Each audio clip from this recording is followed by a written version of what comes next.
શિક્ષક શું રોલ હોય વિદ્યાર્થીઓના ભાવિ ઉજ્જવળ બનાવવાના?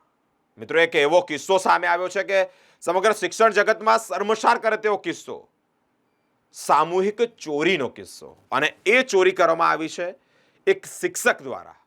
સિનોરનો આ કિસ્સો છે. બોર્ડની એક્ઝામ ચાલી રહી છે તે અંતર્ગત સિનોર તાલુકાના આનંદી ગામના હાઈસ્કૂલના આચાર્ય આપઘાતનો પ્રયાસ કર્યો છે. આ આપઘાતનો પ્રયાસ કેમ કરવામાં આવ્યો છે? અનેકને પ્રશ્નાર્થ થતા હશે. તો મિત્રો, જણાવી દઈએ કે જે માહિતી છે તે જ પ્રમાણે આચાર્ય વાસુદેવ પટેલ પરીક્ષામાં વિદ્યાર્થીઓને ચોરી કરાવતા પકડાયા છે. શિક્ષક વિદ્યાર્થીઓને ચોરી કરાવી રહ્યા છે. વિચાર તો કરો, કઈ કક્ષાનું શિક્ષણ થઈ ગયું છે. એ પછી જે વિદ્યાર્થી છે તે આઈએસ આઈપીએસ કે કોઈ પણ મોટા અધિકારી બને તો આ સંસ્કાર કેમ ના જાય? કેમનો દેશ ચાલે, કેમનું રાજ્ય ચાલે, કેમનું શહેર ચાલે? કારણ કે શિક્ષક જ વિદ્યાર્થીઓને ચોરી કરાવી રહ્યા છે. મિત્રો, કિસ્સો ખૂબ પ્રકાશમાં આવ્યો છે, જેને લઈને આ જ શિક્ષક દ્વારા આત્મહત્યા એટલે કે આપઘાતનો પ્રયત્ન પણ કરવામાં આવ્યો છે.